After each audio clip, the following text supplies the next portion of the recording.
I arrived in Savannah on a humid Monday morning, a sheen of sweat clinging to my forehead as I stepped out of the cab. The driver didn't wait for a tip. He simply nodded once, as if I was about to do something regrettable, and drove off without another word. That should have been my first warning. Laura's cottage stood quietly at the end of a cobblestone path near Liberty Street. It looked like a place from a painting. Weathered wood siding, vine-covered porch, antique white shutters, and a rocking chair that creaked lazily even though no wind stirred. I'd seen the pictures online when I applied for the live-in receptionist position. It was advertised as an authentic Civil War-era Airbnb with glowing reviews and a quaint southern charm. What the listing didn't mention was the oppressive stillness surrounding the place. The owner, Miss Laura, greeted me on the porch with a smile that didn't reach her eyes. She was in her late 60s, slim, with silver hair pulled back in a tight bun. Her dress looked like it belonged in a different century.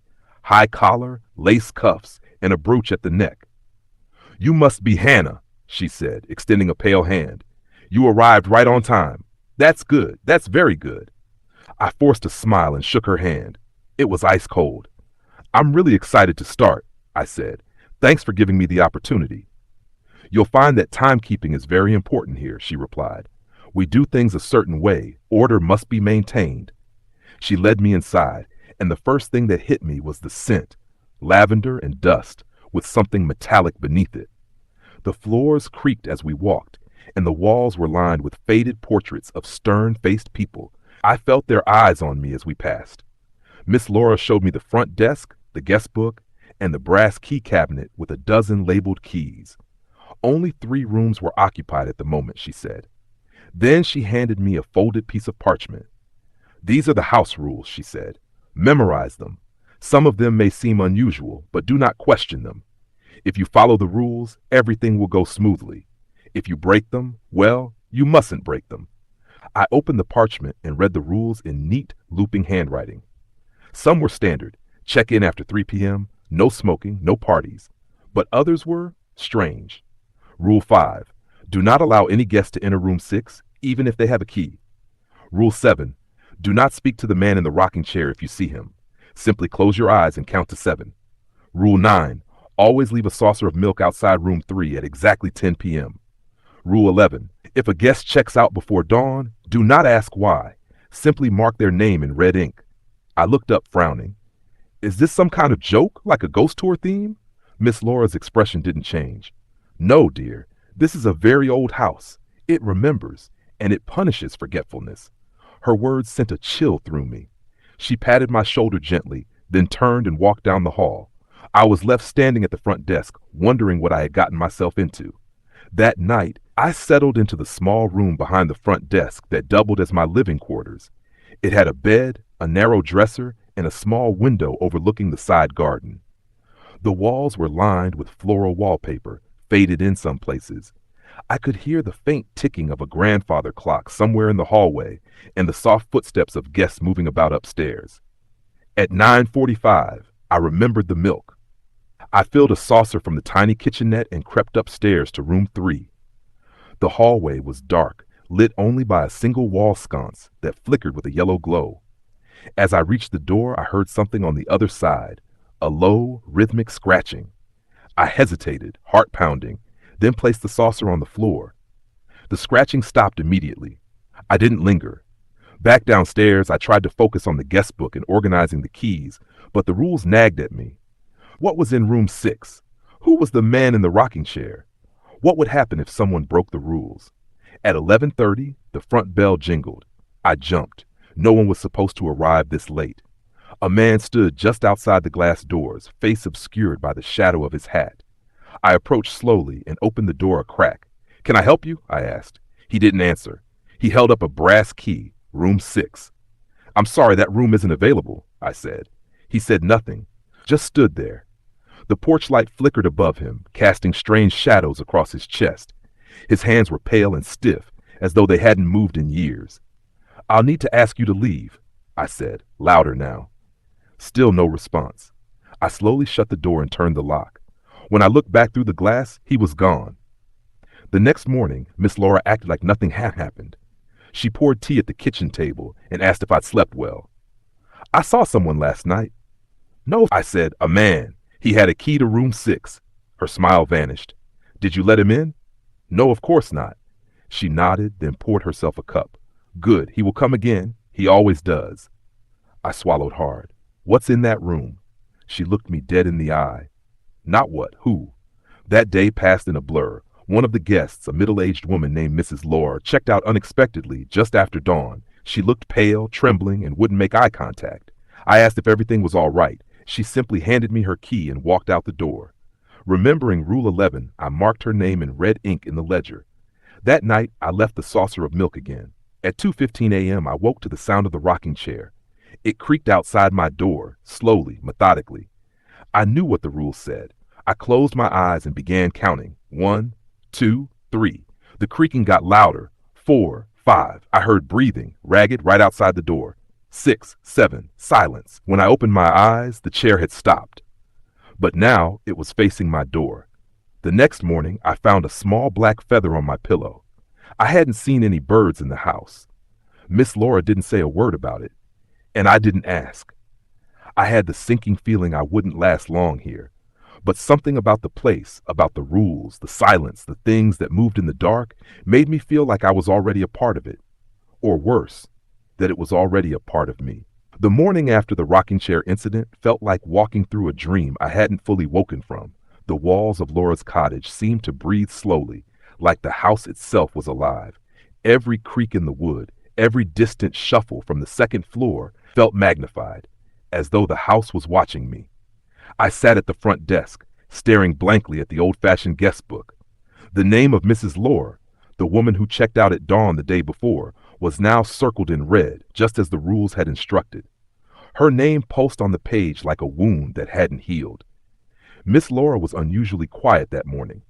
She wore the same high-necked dress, though the brooch at her collar was shaped like a different flower today, a violet instead of the usual rose.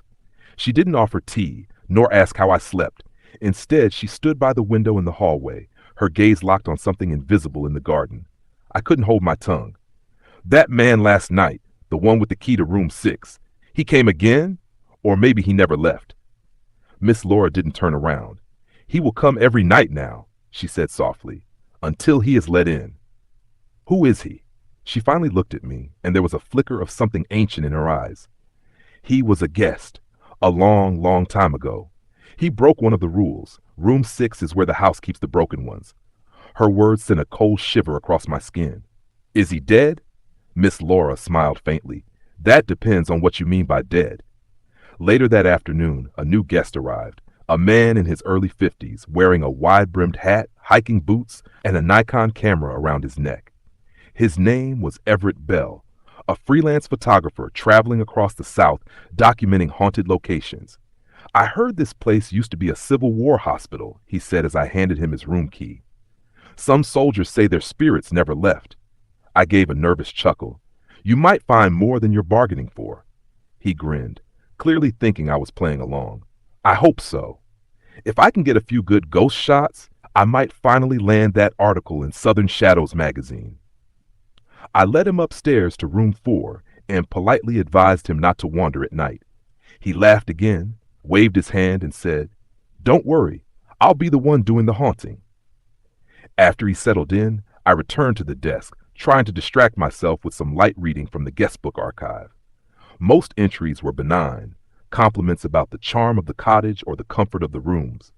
But in the back, hidden among older pages, I found several names crossed out in thick red ink, with notes beside them. Didn't leave milk. Heard scratching. Gone by morning. Tried to open room 6. Screaming started at 2:47 a.m. Never came back. Ignored the rocking chair. Paralyzed at breakfast. Sent to hospital. I shut the book and pushed it away. That night, I followed the routine again.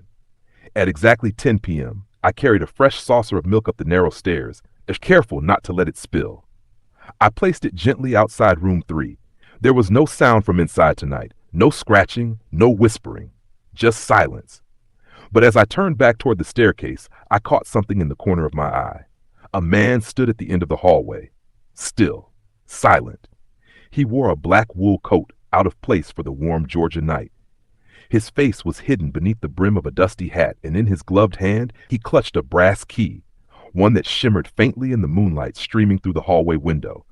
It was the man from before, the one who tried to enter room 6. I froze. He took one slow step forward. Rule 5, do not allow any guest to enter room 6, even if they have a key. I couldn't move. My breath caught at my throat. He raised a pale hand and pointed toward the door to room 6, his glove twitching unnaturally. I backed away. My hands trembling, I reached for the old key ring I kept clipped to my belt. Just touching it made me feel grounded. That's when I noticed something chilling. Room 6's key was missing from the ring. I stumbled backward down the stairs and didn't stop until I reached the front desk. I slammed the key cabinet shut and locked it. Then I drew the curtains and sat on the floor behind the desk, heart thudding in my ears. I waited. Minutes passed, maybe an hour. The front door creaked. I peeked over the counter. Mr. Bell had returned from an evening walk. He had a camera slung over his shoulder and looked flushed with excitement. "You wouldn't believe what I saw near the side of the house," he said. "A man in old Civil War clothes standing like a statue beneath the tree. I tried to take his picture, but my camera just stopped working. Dead battery." "You saw him?" I whispered. "Yeah, and get this. He looked straight at me, then walked into the garden like he was floating. Spooked the hell out of me." I tried to smile. "Maybe it's time to stop looking for ghosts and start hiding from them." He laughed, but I didn't. That night, I bolted the front door, turned off the lights, and retreated to my tiny back room. I tried to sleep, but every sound made me jump. The creak of wood, the soft tick of the hallway clock, the distant rustling of wind through the trees. At 2:47 a.m., I woke suddenly. The rocking chair was creaking again, slow, deliberate. Each groan of the wood made my skin crawl. I shut my eyes, counted 1, 2, 3, but I heard something new, a voice. "You have the key, child. 4, 5, it was yours the moment you stepped inside. 6, you're already opening the door. 7, I opened my eyes. The chair was still, but on my nightstand sat the brass key to room 6. My heart stopped. I didn't place it there. I grabbed the key with shaking fingers and rushed to the front desk. I wanted to lock it away, hide it, throw it into the river. But before I could do anything, the air in the lobby changed. It grew cold, sharp like winter air leaking into a warm room. And then the door to room 6 slammed shut upstairs. I hadn't opened it. I didn't dare go up to check. At breakfast, Miss Laura poured tea as if nothing had happened. I placed the key on the table between us. She didn't look at it. "You kept the door shut," she said. "Barely." "What does he want?" I asked. She sipped her tea. "He wants what all the lost ones want, to come back inside, to be let in." I clenched my jaw. "And the house? What does it want?" Miss Laura looked up, her eyes heavy with something ancient and sad. "The house wants obedience. It wants order. You are here to keep that order. If you cannot, it will find someone else." Before I could say another word, the front bell rang. Mr. Bell stood at the desk, white as a sheet, holding his camera out in front of him like it was contaminated. "There's something wrong with the photos I took," he said, voice shaking. He handed me the camera. I tapped through the preview screen. Most of the shots were dark or blurry, but then I found one. The tree outside, the man in the coat. But not just one version of him. There were 7 of him, standing at different spots in the yard, identical, with the same blank face and key in hand. In the final frame, one of the men had turned to look directly at the camera. His eyes were empty, but his mouth was open, smiling. Mr. Bell checked out that evening, long before dusk. I didn't ask why. I simply marked his name in red ink. By the time the sun set that evening, the silence in the cottage had grown heavier, denser, like something had sunk into the walls and was listening from every corner. I was beginning to understand something no guest had written in the reviews. Laura's cottage didn't want you to leave. Not really. After Mr. Bell fled, Miss Laura didn't say a word. She just swept the porch with a straw broom, slow and deliberate, even though the wind had already cleared it. I tried to ask about the photograph, the 7 identical men standing in the yard, but she cut me off with a look that sent a chill down my spine. "Some images are not meant to be captured," she said, not turning her head. "You'll understand soon enough, or not." That night, only one room was occupied. Room 1, a quiet, newlywed couple from Kentucky. They checked in earlier that afternoon and seemed completely unaware of the tension haunting the air. I envied their ignorance. At exactly 10 p.m., I prepared the saucer of milk again. This time, my hands trembled more than usual as I carried it up the stairs. The corridor was even darker than before, though all the lights were on. Room 3 loomed to my right, like a mouth waiting to breathe. I placed the saucer gently, watching a droplet of milk tremble on the rim. Then I heard it, a low hum, a woman's voice humming a tune. It came from behind the door, soft, old-fashioned, like a lullaby. I stood frozen, breath caught in my chest. The melody wound through the wood of the door, familiar and wrong at the same time. It reminded me of something from childhood, a music box maybe, but laced with sadness. Then it stopped. The door creaked, just slightly. I backed away, turned, and walked down the stairs quickly, but without running. One of the rules not listed on parchment but carved into my bones by now.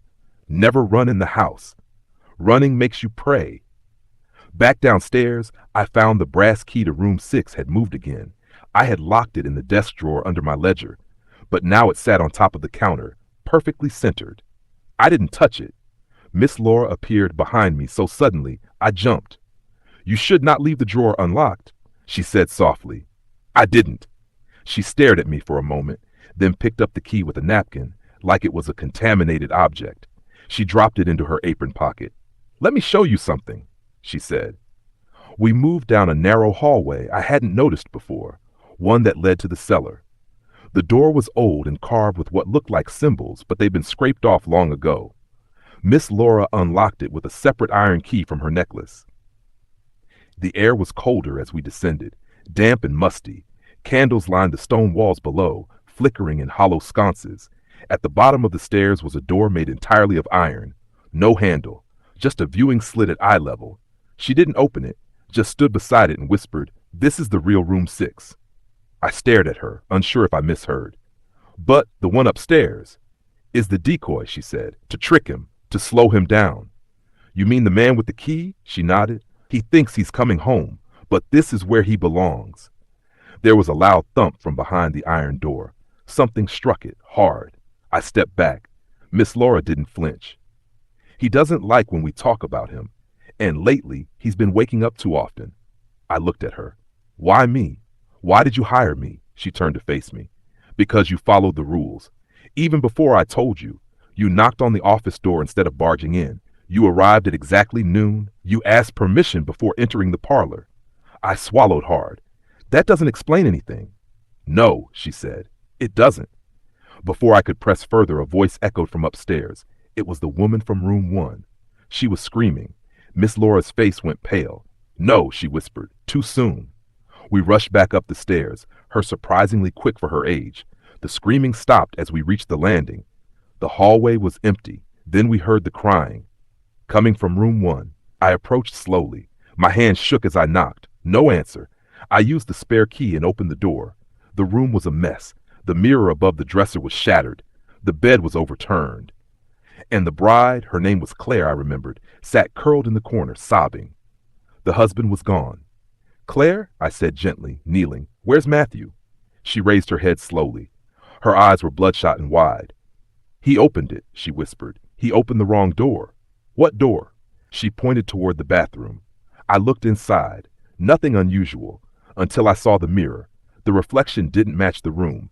In the mirror, the lights flickered rapidly, and the reflection of the bed was covered in shadows, tall ones, moving in unnatural ways. Then something stepped into view in the mirror. A man, holding a brass key. He looked straight at me and smiled. I grabbed Claire and pulled her away from the mirror. Miss Laura was already lighting a bundle of herbs in the hallway, muttering something under her breath in a language I didn't understand. She shoved the burning herbs into the room and slammed the door shut. Then she carved something with a small blade into the wooden frame. The door pulsed faintly, once, and the sounds inside faded. We took Claire downstairs, sat her on the sofa, and gave her warm tea. "She'll need to leave before dawn," Miss Laura said quietly, "or he'll come for her too. But Matthew, she'll forget him," she said. "They all do. The house will take the memories like it takes everything else." I wanted to scream, to demand answers, to walk away from this nightmare, But something inside me, curiosity or madness, held me there. What does he want from us? I asked. What does he want from me? Miss Laura looked at me gravely. You're the key now, Hannah. You're the one who keeps the doors closed. If you forget even one night of milk, one moment of stillness, one rule, he'll be in. I stood shaking. And if he gets in, then he'll make you the new door. Claire left just before dawn. She didn't remember anything. She even thanked me for the wonderful stay. As I helped her into the cab, she asked, Where's Matt? Did he go grab breakfast or something? I lied. I had to. He's probably at the diner. Just take your time. He'll catch up. She smiled and drove away. I went back inside, locked the front door, and returned to the ledger. Her name was still there. I marked it in red ink. The pen bled more than usual. That night, I found the saucer outside room 3 smashed into pieces.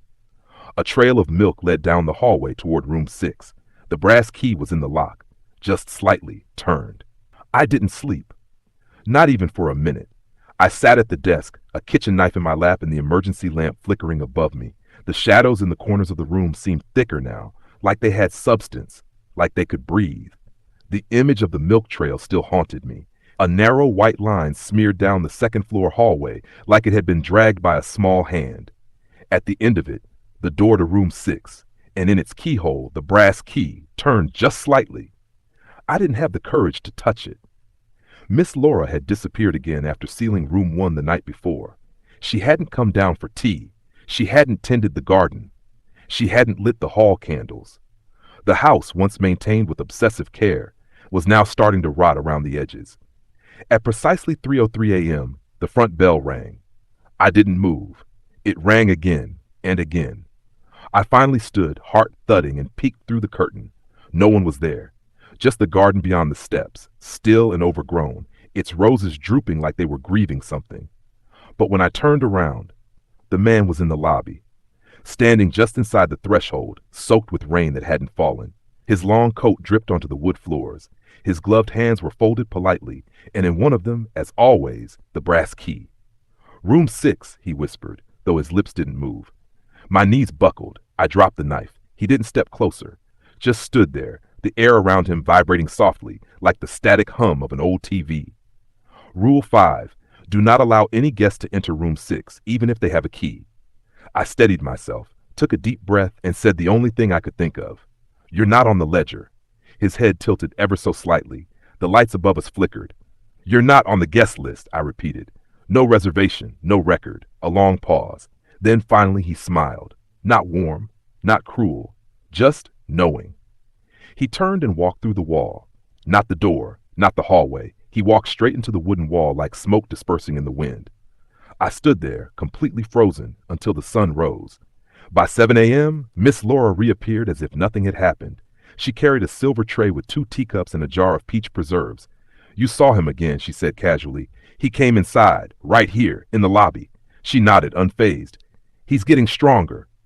I tried to stop him. You did. She stirred her tea. For now. I leaned forward, tired of circling the truth. What is he?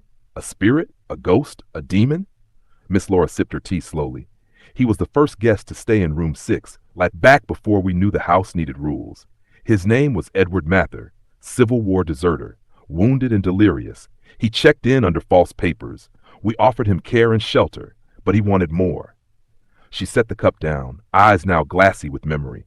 He tried to open something beneath the floorboards, something sealed for centuries. We don't know what he found, only that it swallowed him and spat out what he is now. Why does he want room 6? Because it leads to what's below room 6. What he opened can never be fully closed. We use the room to distract him, keep him busy, confused. I thought back to the sound behind the iron door in the cellar, the pounding, the voice. What's beneath the house? I asked. Miss Laura hesitated, then said, something ancient, not from this world, and not meant to be in ours. Suddenly, the door to room 2 slammed upstairs. A child's scream echoed down the hallway. I bolted from the chair. Miss Laura's eyes widened. We didn't get a check-in last night. I rushed up the staircase. The corridor twisted as I climbed, the walls bending slightly like an optical illusion. The air was thicker now, warmer, almost wet. Room 2's door was wide open. Inside was a boy. No more than 9 years old, curled up on the bed and sobbing. He wore pajamas covered in rocket ships.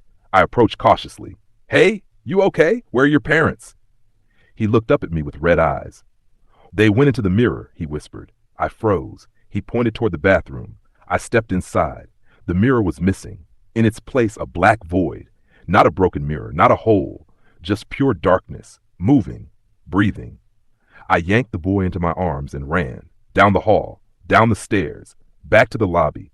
Miss Laura met me at the base, her hands already wet with salt water. She held out a pour this into the fireplace. Now, I did. The fire hissed violently, and then the house screamed. Not the guests, not the floorboards, the house itself. A horrible low moan like something massive shifting inside the earth. Then silence. The boy had fainted in my arms. I laid him on the couch and turned to Laura. Who is he? How did he get here? She shook her head. The house is opening the wrong doors now, bringing things in uninvited. What do we do? Miss Laura walked to the window and stared at the rose garden. The last time the house lost control, she whispered, everyone inside vanished. Every guest, every worker, even the sheriff who came to check. When? 1928. I stared at her. You were here? She nodded. I've always been here, ever since I was brought to the cottage as a child. You never left? I tried, once. The house didn't like it. She rolled up her sleeve. Her arm was covered in black symbols, burned into the skin like branding.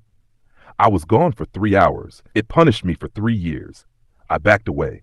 So we're prisoners? No, she said. We're keepers, guardians. The house chose us. That night the rules changed, literally. The parchment in my drawer had been rewritten, in the same looping cursive. New rule added, do not allow the boy to sleep. If he dreams, the door will open again. I stared at the boy on the couch, now twitching in his sleep. I rushed to his side and shook him gently. Wake up, come on, buddy, open your eyes. He groaned and curled tighter. Miss Laura brought a bell. Ring this near his ear. The sound will keep him tethered. All night we sat in turns, one ringing the bell, one watching the windows for the man with the key. At 2:13 a.m., the boy whispered something in his sleep. Room 6 is waiting. I rang the bell harder. Miss Laura lit a fresh set of herbs and circled the couch. Outside, the rocking chair creaked violently, like something was slamming itself into it over and over. I glanced at the front door. The key was in the lock. But from the outside, something was trying to turn it. The boy whimpered again, louder. Miss Laura knelt beside me. If he dreams, Edward will use him. He'll open it from the inside. The door rattled, then stopped. I ran to it, peered through the peephole. Nothing. I opened the door. There was no one there. But on the porch, a second brass key sat in the center of the doormat. Still warm. The brass key on the doormat was warm. It shouldn't have been.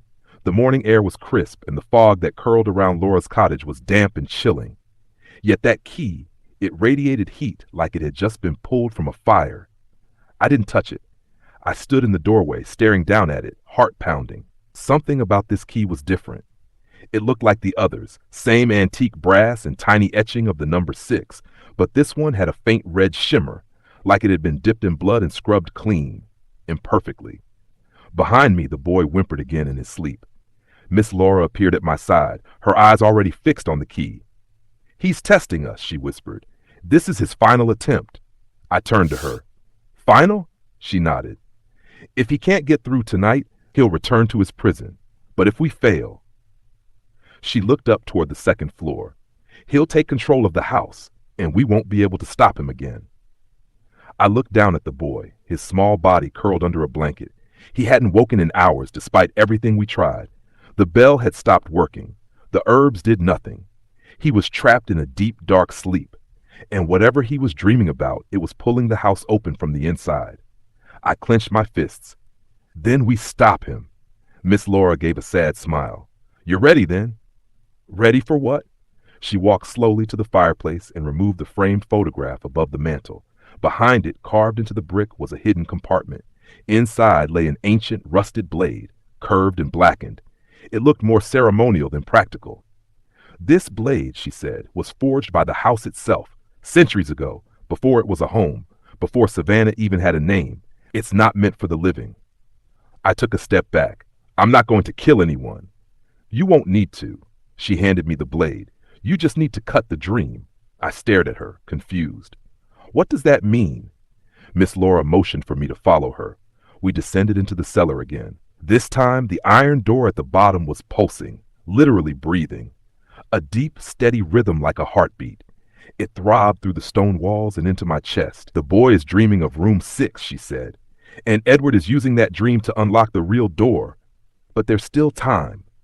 She handed me a candle soaked in salt water and wrapped in white cloth. You'll go into the dream. What? You'll enter through the reflection. She motioned to a mirror she had brought down, an old vanity mirror warped and framed in silver. My pulse surged. I'm not trained for this. I don't even understand what this is. She placed a hand on my shoulder. You've survived. That's enough. I wanted to say no. I wanted to run out of that cottage and never look back. But I looked at the boy again, his chest rising in shallow breaths, his face twitching with terror, and I knew I couldn't walk away. I took the blade and the candle, faced the mirror, and stepped forward. As my fingertips touched the glass, it rippled like water. 1,000 whispers echoed in my ears, voices from the house, from the walls, from every guest who had vanished or bled or screamed here. Then darkness. When I opened my eyes, I was in room 6, but not the one in the house, not the empty guest room with the broken lock and dusty bed. This one was alive. The walls bled from the corners. The bed was covered in vines that pulsed like veins. The air was thick with smoke and whispers. And at the far end of the room stood a boy, our boy, his back turned to me, staring into a mirror that led to nothing. Beyond the glass was a void, and inside that void was Edward. He looked almost human, young, clean-shaven, wearing a Confederate uniform and a crooked grin. But his eyes were pits. No whites, no pupils, just holes. He reached through the mirror and touched the boy's shoulder. The boy didn't flinch. He leaned into the touch. No, I shouted. I rushed forward, slicing the blade through the air. The moment the blade passed between them, the mirror cracked. Edward's hand recoiled, black smoke rising from his skin. He let out a deafening screech, part human, part beast, part something else entirely. The walls began to scream. Vines flailed wildly. The floor opened beneath me, and I fell into blackness again. When I awoke, I was on the floor of the cellar. Miss Laura was crouched over me, murmuring words I couldn't understand. The boy was beside her, awake, blinking, breathing. You did it, she whispered. You severed the link. I sat up slowly. Everything hurt. My arms, my legs, my mind. I felt like I'd been torn apart and stitched back together wrong. Where is he? I asked. Back in the dark, she said. For now. I stood, still holding the blade. What happens now? Miss Laura helped the boy up. You decide. The house accepts you. I shook my head. I don't want to be accepted by this house. I want to leave. She stared at me, and for once she looked tired, really tired. You can, she said. The house will let you go, but it will call you again, eventually. Will I hear it? No, she whispered. You'll feel it, like an itch beneath your ribs, a whisper at the back of your skull, the memory of a door you never meant to open. 2 days later, the boy's family was found. They had no memory of staying at the cottage. They believed he had simply wandered off in the woods. He didn't remember much either, just shadows and a mirror and a voice that promised to show him the other side. I packed my things. Miss Laura didn't stop me. At the edge of the property, I turned to her one last time. Are there more rules? She nodded once. Always. Then what's the final rule? She smiled softly. The house always lies. I left Laura's cottage that day, but the memory didn't. Sometimes when I pass old houses, I hear a creak from a rocking chair, or find a brass key in my coat pocket I swear I never owned. And every time I do, I wonder if I ever really left. The end?